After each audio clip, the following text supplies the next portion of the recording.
Hi, everybody. Welcome back. In this final segment of the course, I'd like to return to the problem of criminal liability, and in particular to the problem of completing the second half of the criminal transaction by adjudicating the offender's guilt and by determining the punishment price or liability price that will be imposed upon that offender to compensate for the moral costs of the offense.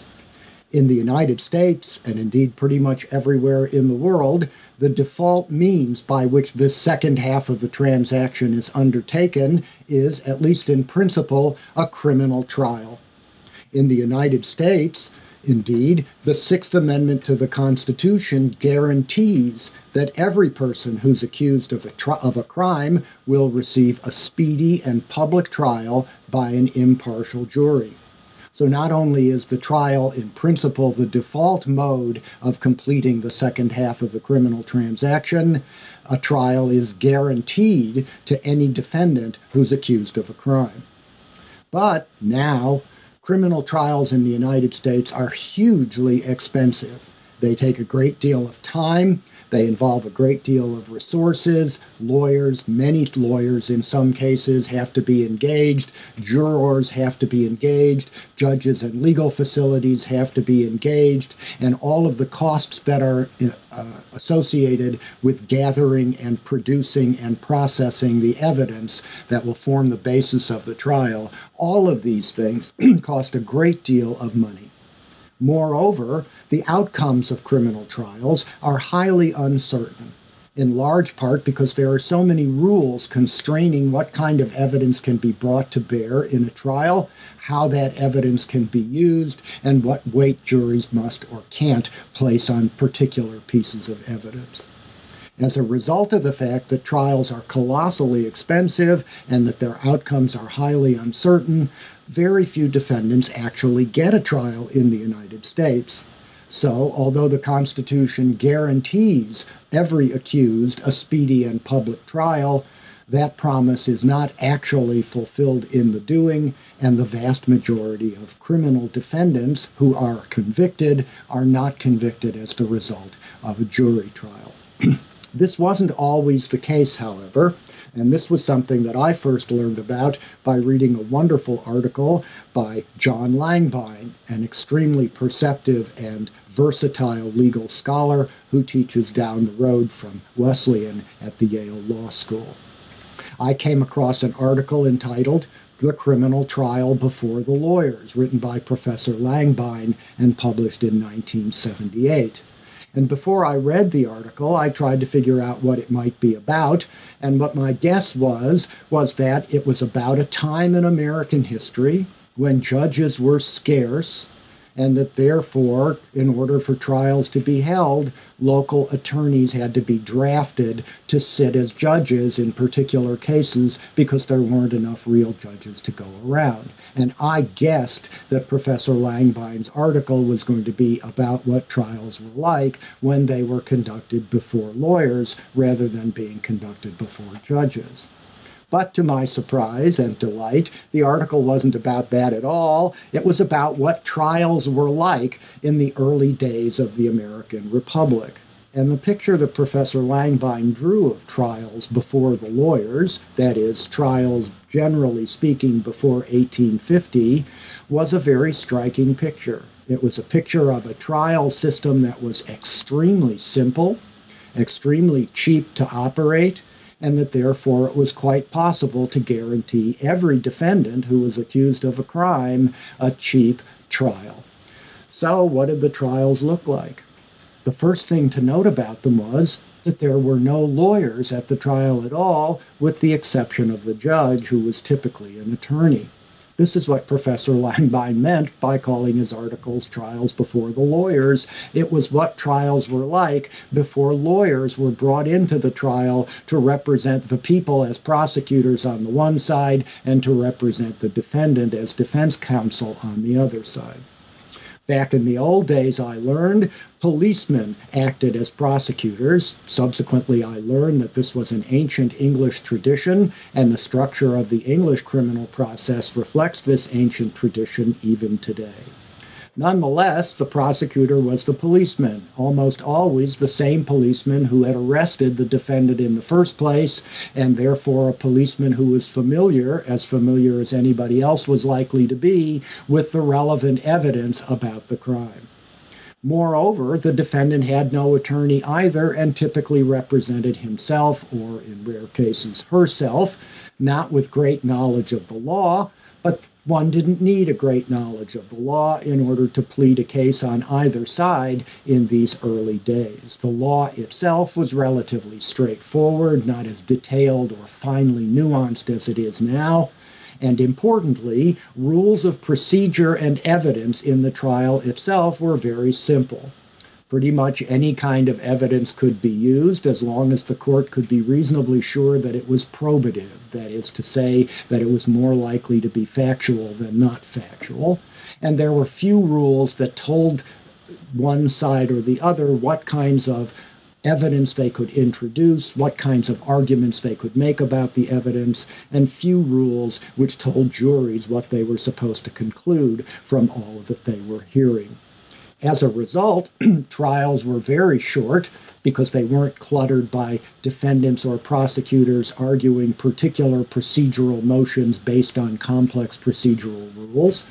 And because they were short, and because they didn't involve professional competence, they didn't involve attorneys on either side, they were cheap. So that indeed a trial, even of a serious offense, only very rarely took more than several hours. And it was quite possible, if there were in a particular place 3 or 4 criminal cases to be tried at any one time, they could all be tried in a day before the same jury.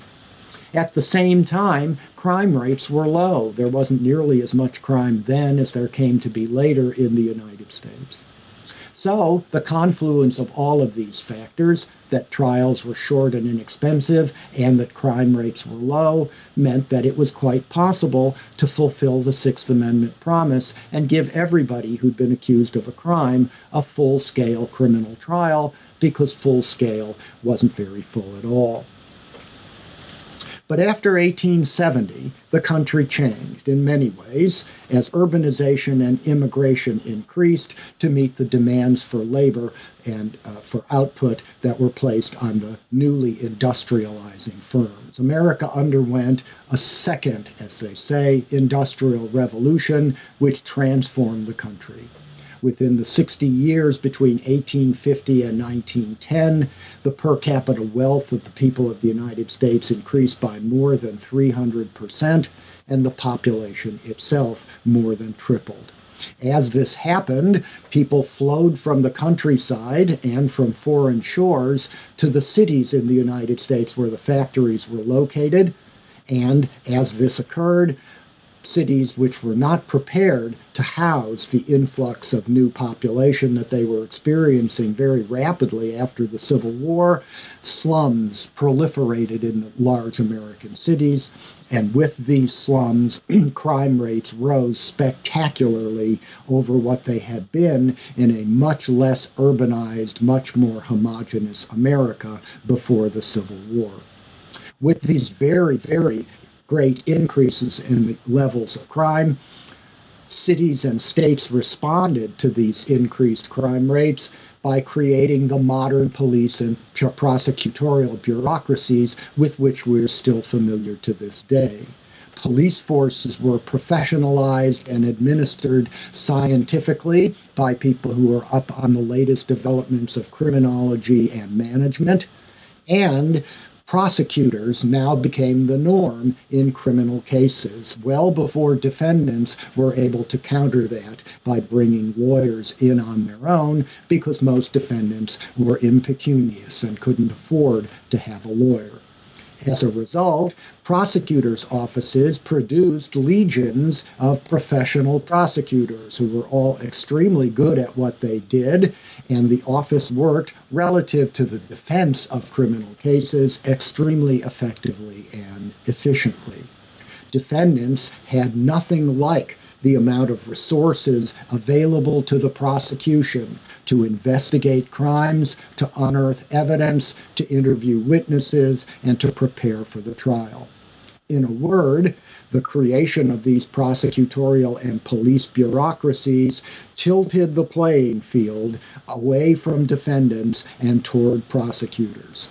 That is to say, defendants were increasingly perceived as being at a severe disadvantage in the intellectual combat that was represented by the adversarial trials in the United States. Later, in a later lecture, I'll distinguish between adversarial criminal procedure and inquisitorial criminal procedure. But now it's enough to say that in the adversarial procedure, the one that characterizes the criminal courts of Britain and the United States, the idea is not necessarily to find the truth of the matter in the most evidentiarily efficient way. So, for example, one might say that the only person on the planet who has the best knowledge of whether a defendant has or has not committed a crime is that defendant, him or herself. And so a procedure that was evidentiarily efficient would make its first witness in any criminal trial the defendant, and the first question would be, to be answered under oath presumably, now, did you commit this crime? But of course, in American courts, prosecutors are not allowed to bring defendants to the witness stand without the consent of the witness. And this suggests, as do many other rights, this suggests that the purpose of the adversarial trial is not necessarily to produce the best facts that it is possible to produce and to place those facts before the jury. That is, the goal of the criminal trial is not necessarily to find out the actual truth about what happened. Rather, the adversarial system is built on the assumption that the best way to get the truth in the minds of the jury is to have the prosecution present evidence that the crime was committed by this defendant and to organize that evidence and interpret it from the prosecution's point of view for the jury, and then to have the defendant do exactly the same, to organize the evidence, to tell a story about the evidence that coincides with the interests of the defendant, and to put that version before the jury as well. With few exceptions, the prosecution is not required to tell the same story that the defense is telling, and vice versa. And indeed, they can both put very different spins on factual evidence in a court proceeding.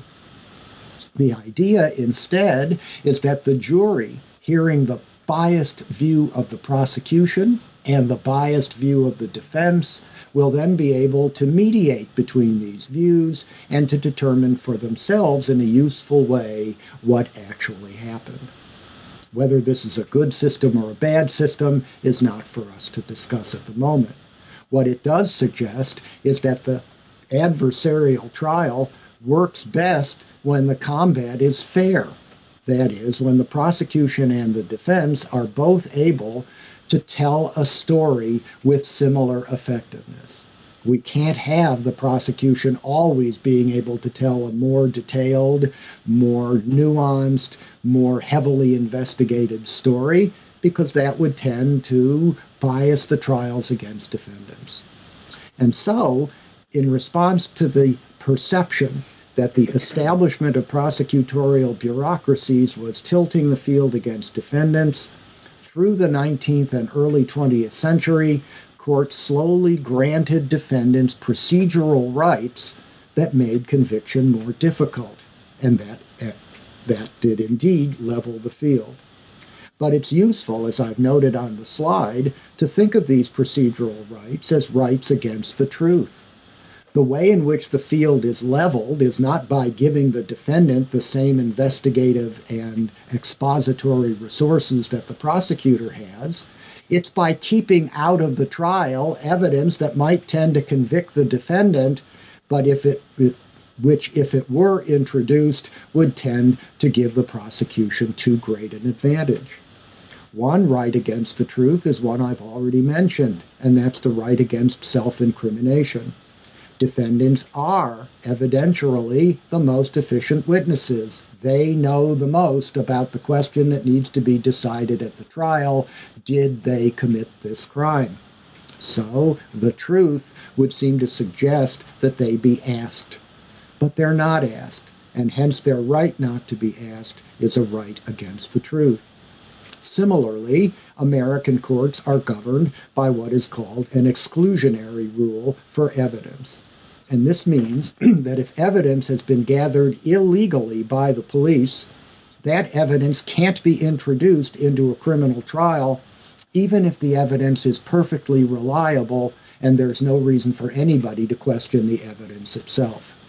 So, for example, if I'm accused of possession of heroin, and the evidence against me is a bag of heroin that a policeman found in my pocket, if it turns out that the policeman seized that bag of heroin as evidence illegally, the exclusionary rule will keep a trial jury from ever seeing the evidence or hearing about it. And as a result, I can't be convicted of possession of heroin, even though, by hypothesis, that's what I did. The exclusionary rule has kept a valuable piece of evidence that would have gotten to the truth that I, in fact, was carrying that bag of heroin in my pocket, but the exclusionary rule, in order to discipline the police and to keep the sides fair, has in fact kept that probative evidence out of the jury's sight. All of these rights against the truth, all of the evidentiary complications that were intended to level the playing field, did their job well. But they made trials infinitely more elaborate proceedings than they had ever been. Because trials were now so closely circumscribed in terms of rules and rights, it simply wasn't possible any longer for defendants to effectively represent themselves. They needed to have attorneys representing them so that arguments over the many rules and the many rights could be conducted on relatively even terms. But lawyers are very, very expensive, and now both sides had to have them, and they had to have them doing a lot of work. Moreover, the rights against the truth made trials a much less certain way of realizing convictions for prosecutors and defense alike.